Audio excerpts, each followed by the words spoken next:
आज के वीडियो में देखते हैं कि ब्लड क्लॉटिंग क्या है, अगर ब्लड क्लॉटिंग नहीं होता है तो उसे कौन से रोग कहते हैं और यह किन किन प्रक्रियाओं से होकर के ब्लड क्लॉटिंग होता है और ब्लड क्लॉटिंग नहीं होने से कौन कौन सी परेशानियां आती है, इसके बारे में। आज श्री कृष्ण का जन्मदिन, तो हैप्पी कृष्ण जन्माष्टमी। आज हम लोग देखते हैं ब्लड का पार्ट 2, जिसमें हम लोग ब्लड क्लॉटिंग के बारे में पढ़ेंगे। देखिए, ब्लड क्लॉटिंग जो होता है यानी ब्लड का थक्का जमना, ये विटामिन के की सहायता से होता है। ठीक है, विटामिन के। देखिए, ब्लड क्लॉटिंग में ये चार ही जो है फॉर्मूले सबसे ज्यादा महत्वपूर्ण है।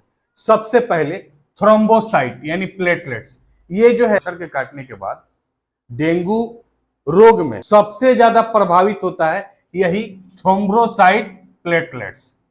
अब यहां पे समझते हैं कि ब्लड क्लॉटिंग में किस किस प्रकार से ये प्रोसेस है। तो देखिए, थ्रोम्बोसाइट जो है एयर के साथ मिलकर यानी हवा के साथ मिलने के बाद यह थ्रोम्बोप्लास्टिन बना देता है। ठीक है, अब जब हमारा कोई शरीर का अंग कटता है, ठीक है, तो अब यह थ्रोम्बोप्लास्टिन क्या करता है, सबसे पहले कैल्शियम के पास जाता है और कैल्शियम से बोलता है कि हे कैल्शियम, कोई उपाय बताओ। तो ये बोलता है उपाय, आप हम दोनों चलते हैं किसके पास, कौन कौन, थ्रोम्बोप्लास्टिन और कैल्शियम। ये दोनों भाई मिलके किसके पास जाते हैं, थ्रोम्ब्रिन के पास। और थ्रोम्ब्रिन के पास से जाके बोलते हैं कि हे थ्रोम्ब्रिन भाई, शरीर का कोई अंग कट गया है और रुधिर यानी रक्त काफी मात्रा में बह रहा है, इसलिए कोई उपाय सोचो, कुछ करो जो जल्दी से जल्दी ब्लड रुक सके। अब ये थ्रोम्ब्रिन बोलता है कि है, मेरे पास एक उपाय है।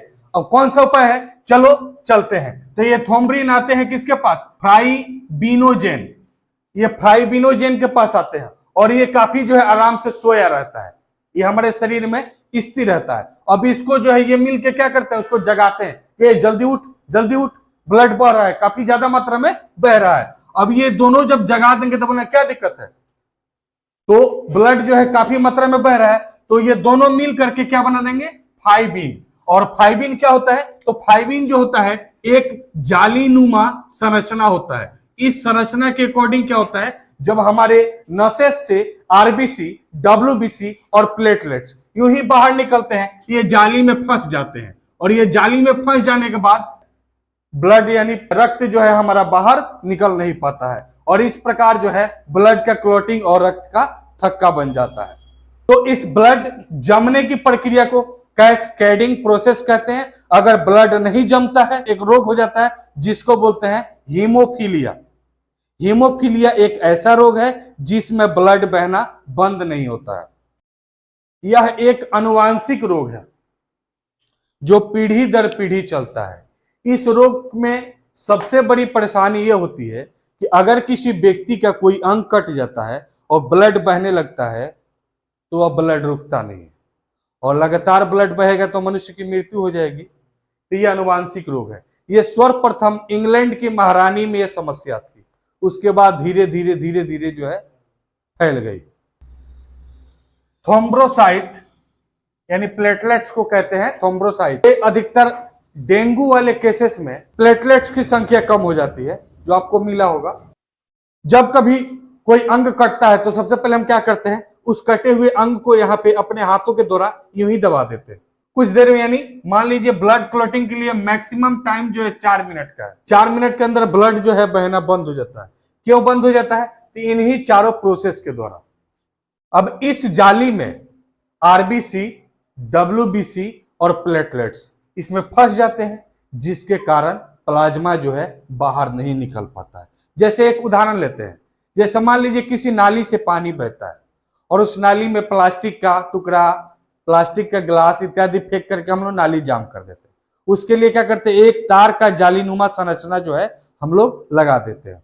ठीक है, तो इससे क्या होता है, पानी बह जाता है और जो भी प्लास्टिक कूड़ा कचरा होता है वो जाली के मुहाने पर जमा हो जाता है। सेम वही प्रोसेस होता है यहाँ पे भी।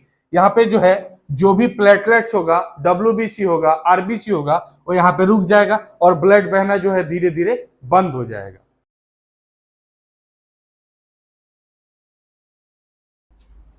अब देखिए, एंटी क्लॉटिंग हेपरिन ये हेपरिन एक ऐसा एंटीक्लॉट है जो ब्लड जमने नहीं देता है। अब मान लीजिए ये चार जो है ये मिलकर ब्लड को जमाते हैं और ये अकेला जो है इन चारों पे भारी पड़ता है और ये क्या कहता है कि हम ब्लड नहीं जमने देते हैं। तो किस केस में ब्लड नहीं जमता है और किस केस में ब्लड जमता है, इसको ध्यान से समझते हैं। मान लीजिए कि कहीं हमारे हाथ में छिल गया, कट गया, तो यहाँ पे क्या है, ब्लड जमना चाहिए। अगर ब्लड नहीं जमेगा तो धीरे धीरे हमारे शरीर से लगभग टोटल रक्त जो है बाहर निकल जाएंगे। तो इसके लिए इन चारों को जरूरी है। लेकिन एंटी क्लॉटिंग क्या कहता है कि नहीं, हम ब्लड जमने नहीं देंगे। अब इसका कहां उपयोग है, मान लीजिए कि हमारे शरीर के अंदर कहीं भी कट गया या इंजेक्शन दिए वहां पे कोई दिक्कत हो गया या ब्रेन में कोई दिक्कत हो गया तो वहां पे ब्लड जमेगा तो ब्रेन में हैमरेज हो सकता है। इसलिए एंटी क्लॉटिंग हैपरिन क्या करता है, ब्रेन में ब्लड जो है जमने नहीं देता है। इसका सबसे बड़ा दुश्मन क्या है, एयर यानी हवा। ये एंटी क्लॉटिंग हैपरिन जो है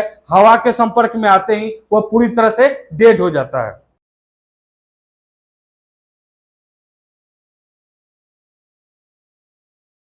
अब देखिए, ब्लड जो है क्लॉटिंग होने में सबसे ज्यादा हेल्प थ्रोम्बोसाइट प्लेटलेट्स करता है।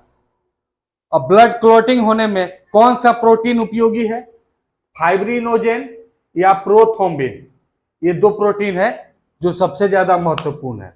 ब्लड क्लॉटिंग होने में कौन सा तत्व या धातु, तो कैल्शियम। कैल्शियम हमारी बहुत मदद करता है, ठीक है, ब्लड क्लॉटिंग होने में। और ब्लड क्लॉटिंग होने में सबसे ज्यादा कौन सा विटामिन सहायता करता है, तो विटामिन के।